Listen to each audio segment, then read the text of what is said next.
معزز سامعین کرام، قابل قدر بزرگ اور ساتھیوں، حاضرین مسجد، السلام علیکم ورحمۃ اللہ تعالی وبرکاتہ۔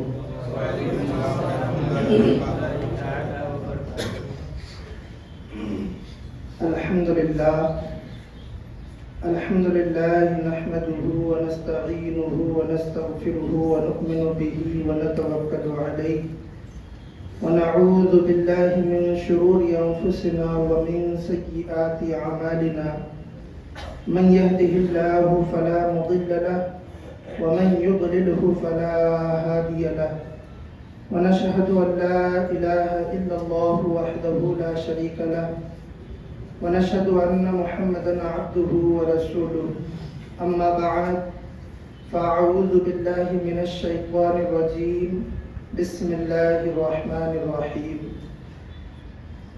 ان وعد اللہ حق فلا تغرنکم الحیاة الدنیا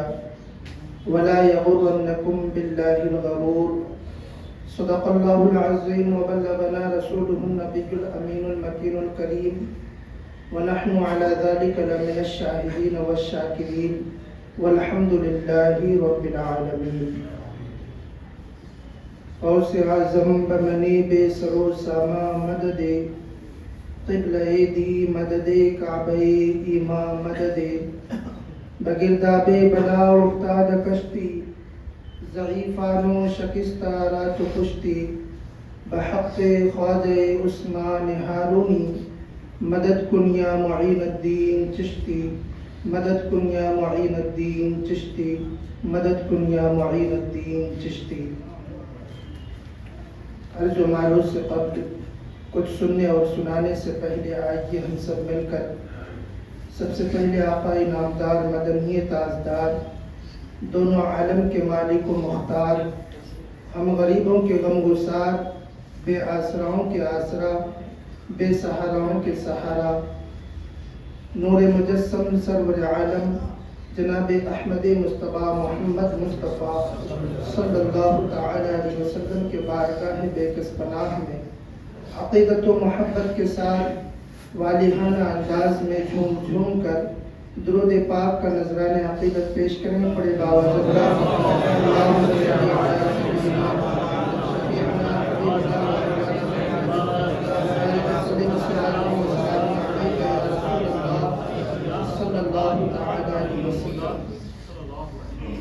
حضرت امام مستغفری رضی اللہ تعالی عنہ فرماتے ہیں کہ آقا کریم رؤوف الرحیم صلی اللہ تعالی علیہ وسلم نے ارشاد فرمایا کہ جو شخص مجھ پر دن میں اور رات میں 100 مرتبہ درود پاک پڑھتا ہے تو اس کی 100 حاجتیں پوری ہوتی ہے، 30 حاجت اس دنیا میں اور 70 حاجتیں جو ہیں اس دنیا میں پوری ہوتی ہیں۔ عزیزان گرام وقار، اس لیے ایک مرتبہ اور بآواز بلند نبی اور آل نبی پر درود پاک کے نذرانہ عقیدت پیش کریں۔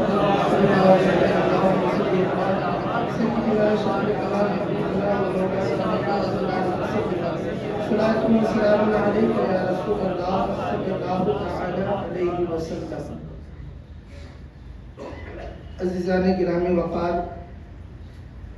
گزشتہ 2 جمعہ سے میں آپ حضرات کے سامنے مسلسل اصلاحی تقریریں کر رہا تھا اور اسے میں ضروری بھی سمجھتا ہوں۔ آج میں آپ حضرات کے سامنے دنیا کی حقیقت پر تھوڑی دیر قرآن و حدیث کی روشنی میں گفتگو کروں گا۔ اللہ تبارک و تعالی سے دعا ہے کہ پروردگار عالم میری زبان پر کلمت الحق جاری و ساری عطا فرمائے، حق بولنے کی اور آپ سب کو حق سننے کی توفیق و رفیق عطا فرمائے۔ جو میں کہوں اس پر پہلے مجھے عمل کی توفیق عطا فرمائے، اس کے بعد آپ سب کو بھی عمل کی توفیق و رفیق عطا فرمائے۔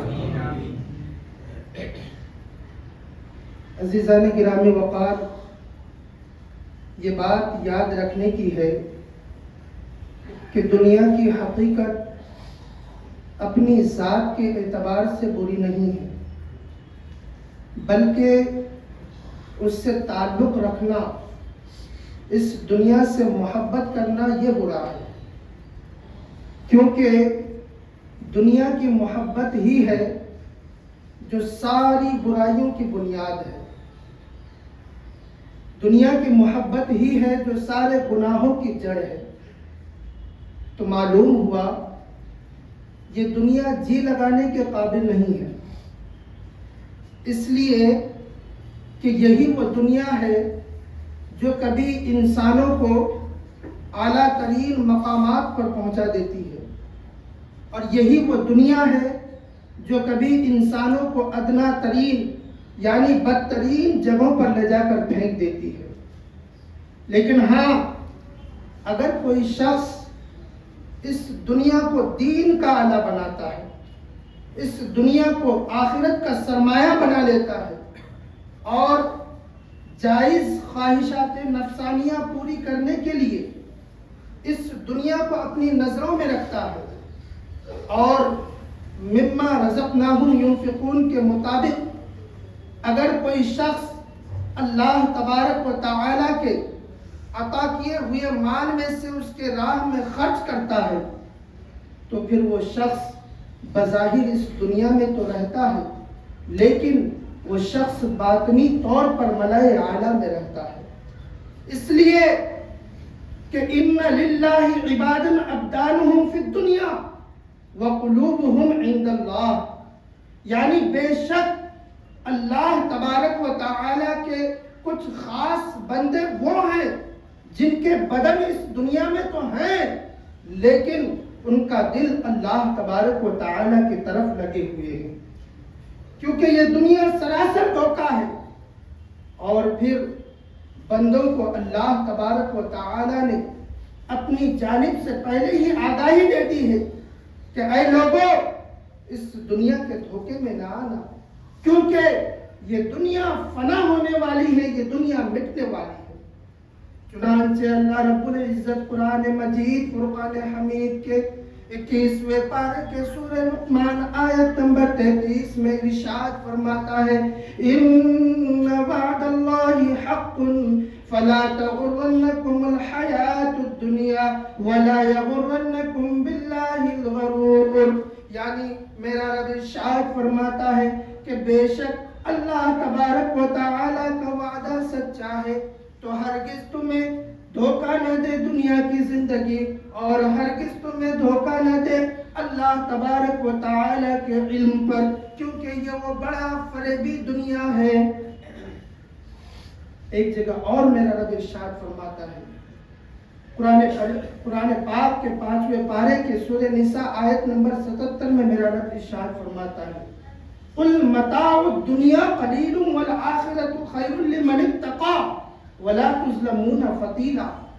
یعنی اے محبوب آپ فرما دیجئے کہ اس دنیا کا برتنا تھوڑا ہے، والآخرۃ خیر لمن اتقی، اور ڈرنے والوں کے لیے آخرت کی دنیا اچھی ہے، ولا تظلمون فتیلا، یعنی تم پر تاگے برابر بھی ظلم نہ ہوگا۔ ایک جگہ اور میرا رب قرآن پاک کے 4 پارے کے سورہ آل عمران آیت نمبر 185 میں ارشاد فرماتا ہے وَمَا الْحَيَاةُ الدُّنْيَا مَتَاعُ الْغُرُورِ، یعنی دنیا کی زندگی تو یہی دھوکے کا مال ہے۔ کیا مطلب؟ یعنی دنیا کی زندگی آخرت کی دائمی زندگی کے مقابلے میں بالکل مختصر زندگی ہے دوستو، بالکل قلیل کم زندگی ہے، اور پھر اس زندگی میں کیے ہوئے اعمال کی سزا یا جزا ہمیں وہاں پانا ہے۔ اسی لیے قرآن مقدس نے وہاں کی بھلائی کے لیے، وہاں کی اچھائی کے لیے، وہاں کے سکون کے لیے یہیں پر محنت کرنے کا تاکید کر رہا ہے۔ اور یاد رکھو، وہاں کی بھلائی اسی شخص کو میسر ہوگی، وہاں کی اچھائی اسی شخص کو میسر ہوگی، وہاں کا سکون اسی شخص کو حاصل ہوگا جس کے دل میں اس دنیا میں اللہ تبارک و تعالی کا خوف ہوگا، جس کے دل میں اللہ تبارک و تعالی کا ڈر ہوگا۔ عزیزان گرامی وقار، آئیے میں آپ کے سامنے ایک حدیث پاک رکھوں۔ آج جو یہ تمام گناہیں ہو رہے ہیں، چاہے وہ بدگمانی ہو، حسد ہو، غیبت ہو، چغلی ہو، قتل و غارت گیری ہو، زناخوری ہو، ترک صوم و صلاۃ ہو، یہ تمام گناہوں کی بنیاد کیا ہے؟ حضرت حذیفہ رضی اللہ تعالیٰ عنہ فرماتے ہیں کہ میں نے سرکار مصطفیٰ صلی اللہ تعالیٰ علیہ وسلم کو فرماتے ہوئے سنا، میرے آقا نے فرمایا کہ دنیا کی محبت ہی ہے جو سارے گناہوں کی جڑ ہے۔ حضرات محترم، حدیث پاک سے یہ بات واضح ہوتی ہے کہ آج جو مختلف قسم کے گناہوں میں جو انسان گرفتار نظر آ رہے ہیں، اس کی وجہ دنیا کی محبت ہی ہے۔ عزیزان گرامی وقار، آپ کو معلوم ہے سب سے پہلے دنیا کی محبت دل میں گھر کرتی ہے، اور پھر اس کے بعد دھیرے دھیرے ساری محبتیں خود بخود اس کی وجہ سے دل میں جگہ بنا لیتی ہے۔ ہمیں چاہیے کہ اپنے دل سے سب سے پہلے اس دنیا کی محبت کو خالی کریں۔ لیکن یاد رکھو دوستو، یہ دنیا کمانا برا نہیں ہے، بلکہ اللہ تبارک و تعالیٰ کی یاد سے غافل ہو کر اپنے دل میں دنیا کی محبت کو بسا لینا، یہ برا ہے۔ حضرات محترم، ہمیں چاہیے کہ ہم اپنے دل میں اللہ تبارک و تعالیٰ اور اس کے پیارے حبیب صلی اللہ تعالیٰ علیہ وسلم کی محبت کو جگہ دیں، اور اس دنیا کو بقدر ضرورت حاصل کرے، تاکہ ہم جو ہے تمام برائیوں سے بچ سکیں۔ اس لیے کہ میرے دوست اور بزرگوں، یہ دنیا فانی ہے۔ حضرت ابو موسیٰ رضی اللہ تعالیٰ عنہ سے روایت ہے، آقا کریم رؤوف الرحیم صلی اللہ تعالیٰ علیہ وسلم نے ارشاد فرمایا کہ جو شخص اس دنیا سے محبت کرتا ہے، اور ایسی محبت کہ اس محبت پر ایسی محبت کہ اللہ تبارک و تعالیٰ اور اس کے پیارے حبیب صلی اللہ تعالیٰ علیہ وسلم کی محبت غالب آ جائے، تو وہ شخص اپنی آخرت کو نقصان پہنچاتا ہے۔ تو اے مسلمانوں، یہ مٹنے والی زندگی کو تج کر کے باقی رہنے والی زندگی یعنی آخرت کو اختیار کر لو۔ انسان بھی کتنا کم عقل ہے کہ جو چیز اس کے پاس رہنے والی نہیں ہے، اس چیز سے اتنی محبتیں کرتا ہے، اس چیز کو اتنا چاہتا ہے کہ اصل سرمایہ جو دونوں جہان میں کام آنے والا ہے، اس سے منہ موڑ لیتا ہے، اس کو فراموش کر لیتا ہے۔ عزیزان گرامی وقار، یقین جانے ہمارا ایمان ہے کہ اللہ تبارک و تعالی اور اس کے پیارے حبیب صلی اللہ تعالی علیہ وسلم کی محبت ہی وہ عظیم دولت ہے جو دونوں جہان میں سرخروبی کا ضامن ہے۔ عزیزان گرامی وقار، آئیے میں آپ کو ایک اور حدیث پاک سناؤں۔ آج ہم جس دنیا سے بے انتہا محبت کر رہے ہیں، آج ہم جس دنیا کو حاصل کرنے کے لیے جی توڑ کوششیں کر رہے ہیں، اس دنیا کی حیثیت میرے رب قدیر کی بارگاہ میں کیا ہے؟ حضرت سہیل بن سعد رضی اللہ تعالی عنہ فرماتے ہیں کہ آقا کریم رؤوف الرحیم صلی اللہ تعالی علیہ وسلم نے ارشاد فرمایا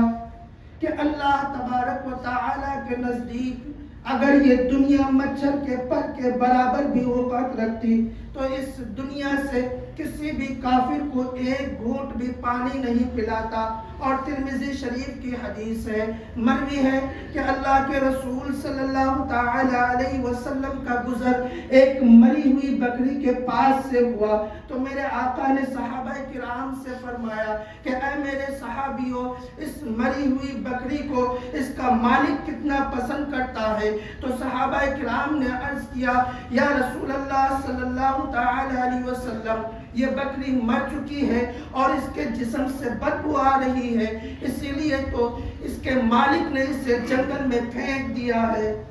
اللہ اکبر! حدیث پاک سے آپ نے کیا سمجھا؟ یعنی اللہ تبارک و تعالی کے نزدیک دنیا ایک مچھر کے پر کی حیثیت بھی نہیں رکھتی، ایک مری ہوئی بکری سے بھی زیادہ وقار نہیں رکھتی۔ حضرات محترم، یہ مثالیں دے کر آپ کو بتانا مقصود ہے کہ یہ دنیا بڑی ذلیل ہے، یہ دنیا ملعون ہے، یہ دنیا مومنوں کے لیے قید خانہ ہے، اور یہ دنیا کافروں کے لیے جنت ہے۔ حدیث پاک ہے الدنیا سجن المومن و جنت الکافر، یہ دنیا کافروں کے لیے جنت ہے اور مومنوں کے لیے قید خانہ ہے۔ حضرات محترم، افسوس کی بات ہے، دنیا ملنے پر اتنا بہت انسان بہت خوش ہوتا ہے، جبکہ حقیقت یہ کہ ہونا یہ چاہیے تھا کہ دنیا ملنے کے بعد، مال ملنے کے بعد، اس کے ذریعے سے اللہ تبارک و تعالیٰ کے بارگاہ میں خرچ کر کے اس کے ذریعے سے اللہ اور اس کے رسول کی خوشنودی حاصل کرتے۔ لیکن میرے دوستوں بزرگوں، آج لوگوں میں دنیا کی محبت اتنی ہو چکی ہے کہ کیا بتائیں۔ عزیزان گرامی وقار، یہی وہ دنیا ہے۔ میرے آقا صلی اللہ تعالیٰ علیہ وسلم سے زیادہ اس دنیا کی حقیقت کو کون جان سکتا ہے؟ میرے آقا صلی اللہ تعالیٰ علیہ وسلم نے اس دنیا کو کس طرح رکھا؟ جبکہ آپ مالک و مختار تھے، آپ کے قبضے قدرت میں سب کچھ تھی، یہ دنیا بھی آخرت بھی، آپ جو کہہ دیتے وہ ہو جاتا۔ آپ اگر فرما دیتے کہ فلاں پہاڑ سونا بن جائے تو بن جاتا، لیکن میرے آقا کی نظر میں یہ دنیا کیسی؟ حضرت زید بن ارقم رضی اللہ تعالیٰ عنہ فرماتے ہیں کہ ایک دن ہم سب حضرت سیدنا ابو بکر صدیق رضی اللہ تعالیٰ عنہ کے گھر میں بیٹھے ہوئے تھے۔ حضرت سیدنا ابو بکر صدیق رضی اللہ تعالیٰ عنہ کو پیاس کی شدت ہوئی تو آپ نے پانی منگایا۔ آپ کی بارگاہ میں پانی اور شہد دونوں چیز حاضر کی گئی۔ جب حضرت سیدنا ابو بکر صدیق رضی اللہ تعالیٰ عنہ نے پانی کو اپنے منہ کے قریب لے کر گئے تو آپ کو کوئی ایسی چیز یاد آ گئی جس کو یاد کرنے کے بعد آپ زار و قطار بے اختیار رونے لگے، اور اتنا روئے کہ آپ کے رونے کو دیکھ کر صحابہ کرام بھی رونے لگے۔ اللہ اکبر۔ پھر جب آپ تھوڑی دیر کے بعد دوبارہ پانی پینے کا ارادہ کیا تو پھر آپ کو رونا آ گیا۔ چنانچہ صحابہ کرام نے یہ سوچا، اپنے ذہن میں کیا کہ آج شاید ہمیں یہ رونے کا سبب معلوم نہ ہو، لیکن تھوڑی دیر کے بعد جب سیدنا ابو بکر صدیق رضی اللہ تعالیٰ عنہ نے اپنے آنکھوں کے آنسو کو پوچھے تو صحابہ کرام نے عرض کیا، اے امیر المؤمنین، آپ کو کس چیز نے رلایا؟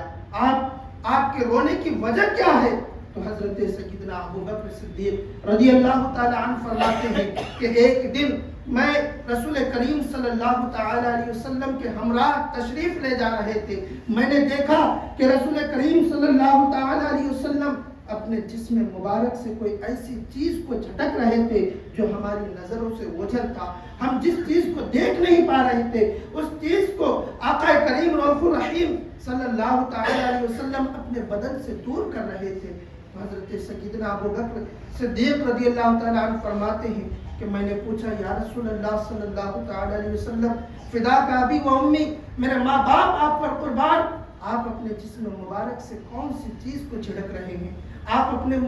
جسم مبارک سے کون سی چیز کو دور کر رہے ہیں؟ تو آقا کریم رؤوف الرحیم صلی اللہ تعالیٰ علیہ وسلم نے ارشاد فرمایا کہ اے ابو بکر، ابھی میرے پاس جو ہے دنیا آئی تھی، میں اس کو اپنے جسم سے دور کر رہا تھا، میں اس کو اپنے جسم سے جھڑک رہا تھا، وہ دور تو ہو گئی لیکن وہ کہہ گئی کہ اے مصطفیٰ کریم، آپ نے تو مجھے دور کر دیا، آپ نے تو مجھے جھڑک دیا، لیکن آنے والے لوگ مجھے دور نہیں کر پائیں گے، آنے والے لوگ مجھے اپنے پاس سے ہٹا نہیں سکتے۔ یہی وجہ ہے کہ آقا کریم رؤوف الرحیم صلی اللہ علیہ وسلم نے ایک جگہ اور ارشاد فرمایا کہ اے لوگو، تمہارے پاس دنیا آئے گی اور یہ دنیا تمہارے اعمال کو، تمہارے نیکیوں کو اس طرح کھا جائے گی جیسے کہ آگ لکڑی کو کھا جاتی ہے۔ اللہ اکبر۔ میرے دوستوں اور بزرگوں، آج لوگ دنیا سے محبت کر رہے ہیں، آخرت سے نہیں۔ آج دنیا کو حاصل کرنے میں